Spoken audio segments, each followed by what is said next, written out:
안녕하십니까. 드디어 11월이 왔습니다. 11월. 10월이 정말 쏜살같이 가버렸습니다. 11월. 여러분들 이제 2021년 2달밖에 안 남았습니다. 11월, 12월. 자, 이제는 이제 여행 가실 때 겨울 여행을 가실 준비를 하셔야 되겠습니다. 그죠? 이제 단풍도 거의 다 졌습니다. 자, 11월 1일 월요일자 순서를 진행할 텐데 오늘 준비한 게 좀 많아서 바로 헤드라인부터 소개하고 시작하겠습니다.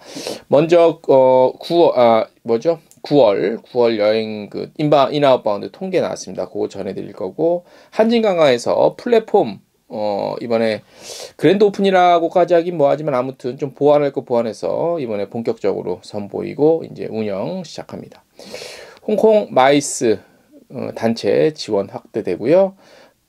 프랑스 관광청에서 여행사와 미디어 대상 온라인 트래블 마트 한 거 내용 전해드리겠습니다. 한국과 유럽연합이 수평적 항공협정 발효했다는 소식이 있고요. 타이드 스퀘어가 트래블 리더스 네트워크에 가입했습니다. 여행업계 디지털 역량 강화 교육 2차 모집 시작하고요. 여러분들 오로라 보러 이제 캐나다 쪽도 많이 가시고 유럽 쪽도 많이 가시는데 유럽의 로바니에미에서는 누워서 편안하게 오로라 볼 수 있다는 내용은 이제 텍스트 뉴스에서 확인하실 수 있습니다.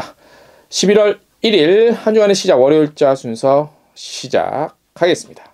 네, 시작하기에 앞서서 지금 저희의 긴밀한 관계를 맺고 있는 유튜브 채널이죠. 고고 스페인. 우리 디에고님께서 지금 우리 문재인 대통령님의 이탈리아 방문 등등 해서 현지 라이브 방송하고 취재 아주 열심히 해서 라이브 방송으로 현지 모습 보여드리고 있는데, 우리 고고 스페인 디에고님께서 방송 중에 또 저희 여행 중에서 채널 소개해 주셔서 갑작스럽게 그냥 100명에 가까운 구독자가 늘었습니다. 우리 새로 구독하신 분들 대단히 감사드리고요. 저희는 매일매일 여행 관련 또 여행 산업 관련 뉴스를 좀 제공해 드리고 있습니다. 이렇게 여행 관련한 정보와 직접적인 관계는 좀 어떤 정보는 조금 이렇게 여행 산업 관련된 뉴스라 조금 재미없을 수도 있는데, 중간중간에 또 여행 정보 있으니까 저희 많이 관심 가져주시고 함께 해주시면 대단히 감사하겠습니다. 자, 첫 번째 소식입니다. 백신 접종 완료자도 증가했고 트래블 버블 체결 등 여행 관련 호재 분위기가 이어지고 있죠. 그렇지만 국제 관광 수치는 오히려 줄어들고 있습니다. 이게 웬일인가요? 네. 한국관광공사가 발표한 9월 여행 통계 결과 인바운드는 8월 9만 7천여 명에서 다소 줄어든 8만 9천여 명으로 집계됐습니다. 한 만여 명 정도 줄었습니다. 아웃바운드 역시 8월에는 13만 7천여 명이었는데 줄어들어서 11만 6천여 명으로 줄어들었습니다. 이 같은 수치는 2020년 전년이죠. 전년 같은 기간 대비보다는 좀 늘었어요. 하지만 최근 위드 코로나로 향하고 있는 분위기를 보면 다소 의외의 결과라고 할 수 있죠. 그죠? 자, 올해 들어 꾸준히 상승세를 보이고는 있지만 1월 아웃바운드 8만여 명 수준에서 보면 만족할 만한 증가세는 아니라고도 볼 수 있습니다. 네, 그래서 10월을 한번 또 볼게요. 10월도 사실 그렇게 큰 기대는 안 돼요. 내가 봤을 땐 조금 내년 구정 연휴 있죠? 구정 연휴 지나야 확연한 증가세를 느끼실 수 있을 것 같아요. 아무튼 다음 달에도 저희가 통계 보내드리겠습니다.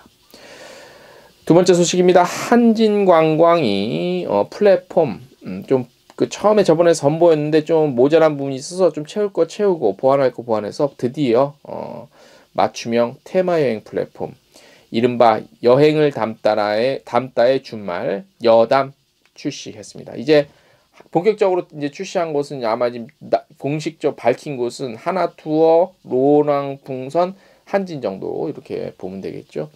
여담은 그동안 시스템 구축과 상품 조합, 취합 등 재정비를 했고요. 11월 1일이 공식 오픈일입니다. 진정한 여행은 새로운 풍경을 보는 것이 아니라 새로운 시야를 갖는 것이다 라는 마르셀 프루스트의 철학을 기반으로 했대요. 그래서 그걸 하려는 브랜드 가치를 담았다고 합니다. 좀 어렵다. 이런 거는 제가 누차 말씀드리지만 간결하고 임팩트 있으면 돼요. 네. 자, 한진관광의 이번 플랫폼 출시는 그동안 정형화된 단체 관광에서 벗어나 여행, 그 이상의 의미를 찾고자 하는 여행객들의 소리에 귀를 기울이고자 시작을 했다고 합니다. 플랫폼 운영을 통해 고객들에게 오래 기억될 수 있는 숨겨진 보석 같은 여행 소개하고요. 나만의 여행을 구하는 소비자들의 마음을 사로잡을 수 있도록 다양한 테마를 가진 여행을 담았다고 합니다. 여담, 총 9가지 테마 여행 담고 있어요. 뭐냐? 현지 체험, 레저 어드벤처, 예술 역사, 헬스랑 웰리스, 골프, 특별한 목적지, 허니문, 종교 탐험, 문화 탐방, 교육 여행입니다. 예. 이번에 오픈을 맞아서 순차적으로 이벤트도 진행이 될 예정이고요. 또 골프, 11월에는 골프 기획전도 열립니다. 여담은 가장 중요한 부분인 고객의 니즈 충족시키고 소규모 테마 여행사들과 또 상생하겠다고 합니다. 중소여행사들은 홍보 창구가 부족하고 고객층이 한정이 되어 있죠. 하지만 한진관광의 브랜드 이미지를 활용한 여담을 통해서 넓고 다양한 고객층 확보할 수 있다고 하네요.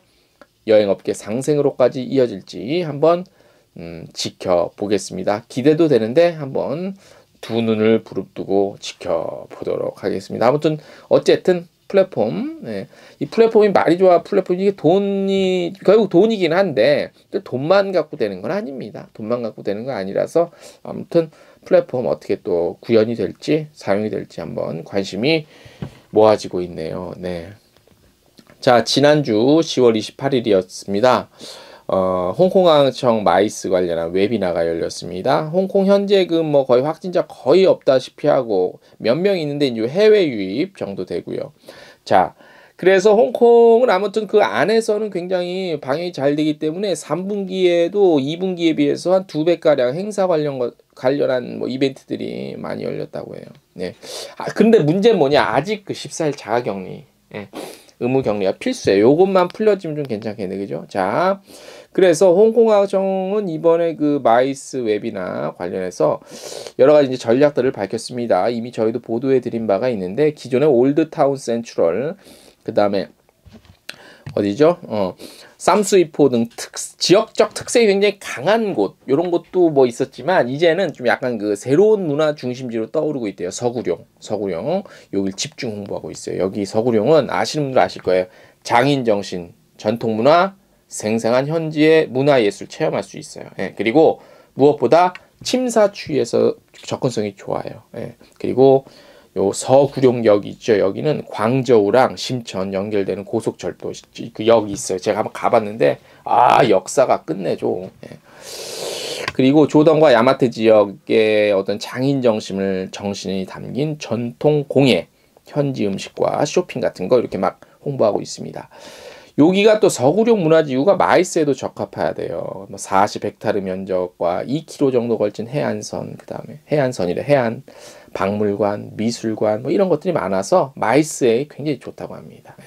그래서 아무튼 여러 가지 굉장히 유리한 입지 조건도 갖고 있고, 홍콩항청이요 코로나19 새로운 트렌드를 제시했는데 먼저 한번 볼까요? 뛰어난 인프라를 바탕으로 위생과 안전, 웰리스, 문화예술 테마 이벤트 체험, 생생한 지역 탐방, 현지 생활 문화의 재발견 이렇게 됩니다. 자, 마이스 관련해서 필요하신 분들 홍콩 마이스 관련해서 어떤 사이트 뭘 보시면 되냐면 다른 것도 저거 하지만 그 사이트가 있어요. 사이트 지금 자막 나가는데 밑온 골뱅이 홍콩 요건데 요거 사이트 지금 자막 나가는데 요거 잘 들어가시면 www.mehongkong.com 그 다음에 이거 쫙 하고 미팅인가 아무튼 요거 지금 자막 나가요. 그죠? 요거 보시면 그 다양한 정보 같은 거 마이스 관련한 거 지원 내용 어떻게 이루어지나 이런 거 볼 수 있고, 그 다음에 내년 말까지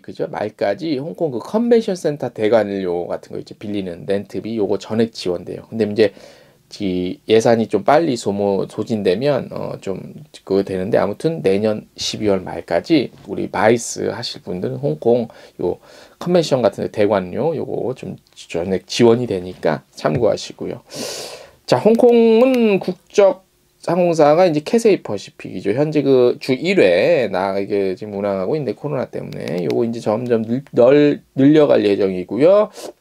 그다음에 그 뭐 이제 기내 컨텐츠들도 굉장히 좋아졌고 그리고 그 올해 말까지 캐세이 퍼시픽을 이용하면 코로나19 보험 무료로 제공이 됩니다. 자, 그리고 고객에 알맞은 운임 선택권도 높였습니다. 일반, 그러니까 우리가 알고 있는 기존의 캐세이 퍼시픽의 그 이코노미석은 세 개로 나뉘어요. 라이트, 이센셜, 플렉스. 약간 다르기 때문에 본인의 어떤 그 비용, 주머니 사정에 맞춰서 고르시면 돼요. 훨씬 더 선택의 폭이 넓어진 거죠. 자, 가장 중요한 그러면 캐세이 퍼시픽에서는 마이스를 위해서 단체로서 뭘 도대체 혜택을 주냐? 자, 마이스 단체 전용 카운터 운영이 되고요. 위탁 수화물은 기존 위탁 수화물 플러스 10kg 제공되고요. 공항 도착하면 웰컴 하고 마중이 나옵니다. 그리고 비행기 타시면 웰컴 하면서 또 기내 환영 방송도 해요. 자, 제일 중요한 게 뭐냐?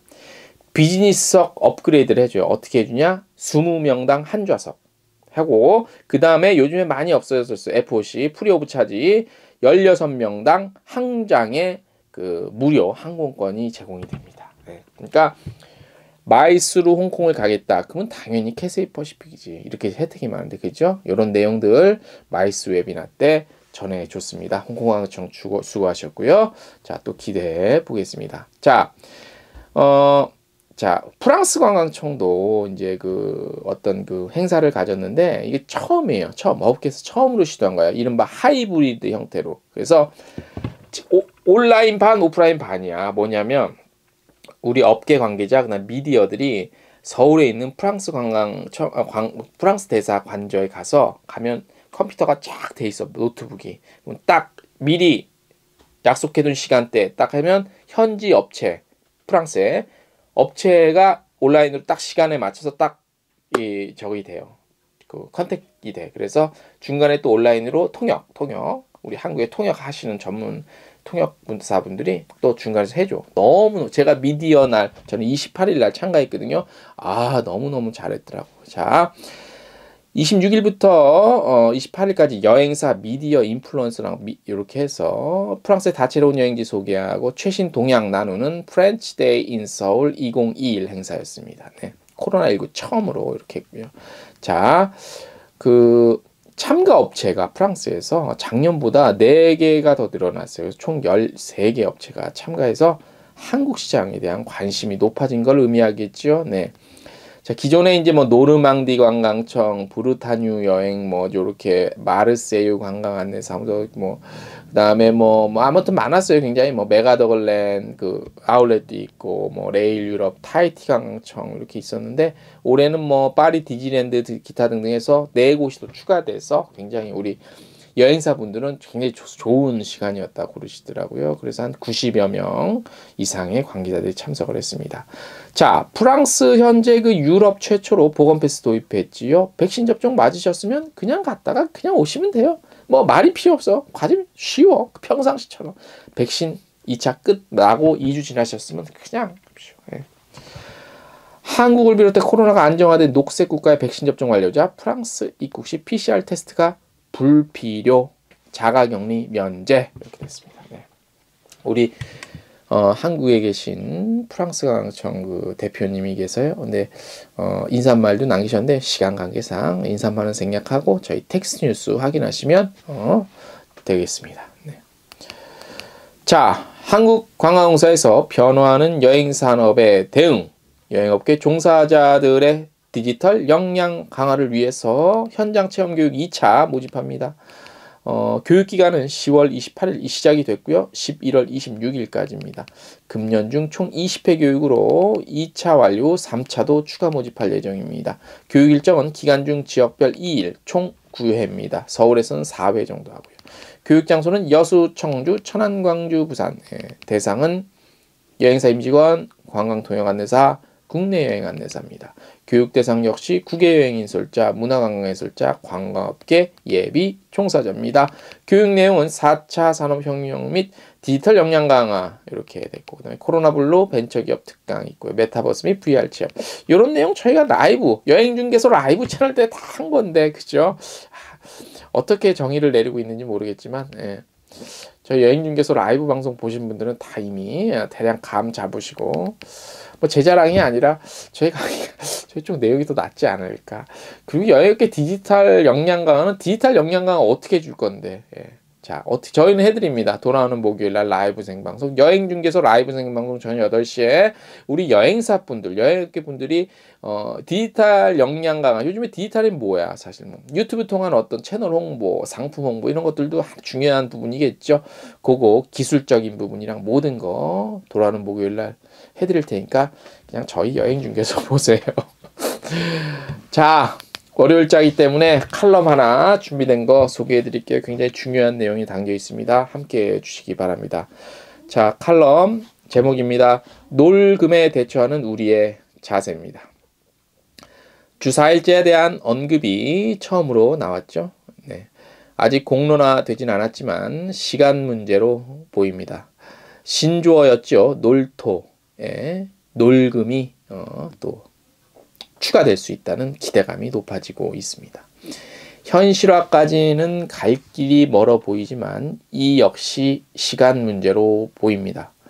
복지와 쉼에 대한 사회적 담론이 꾸준하게 공감대를 형성하고 있으며 때는 이때다 싶어서 우리 정치권과 정치인들이 먼저 아젠다를 선점하고 발표하고 있으니까요. 고마운 일이죠. 그리고 이 역시 행운이라고 볼 수 있습니다.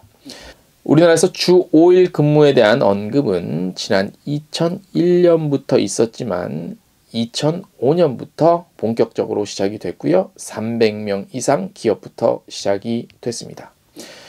우연인지 인과 인지는 모르겠으나 2004년 아웃바운드 880만 명에서 처음으로 1000만 명을 넘어선 게 2005년입니다. 이후 평균 200만 명 수준으로 증가해 왔습니다. 2박 3일 해외여행이 가능해짐에 따라 관련 상품의 등장, 이로 인한 새로운 항공수요 창출, 저비용 항공사의 연이은 탄생 등 여행업계 성장 동력은 주 5일제부터 시작됐다고 해도 과언이 아닙니다. 좌우지간이요. 주 4일제는 여행업계 호재를 넘어 약 2년간의 코로나 리스크를 만회할 수 있는 기회며 한국 관광의 재도약 기회임에 틀림없습니다.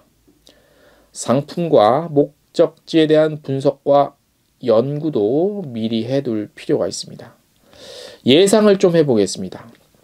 주 5일에서 주 4일로 무려 하루나는 쉼의 시간이 늘어나지만 평균 7시간 이내의 항공여행 목적지를 크게 벗어나지는 못할 것으로 보입니다. 동남아 지역은 당연하고요. 동남아 지역의 여행 수요 증가가 가장 기대가 됩니다. 물론 미국령 휴양지도 포함이 됩니다.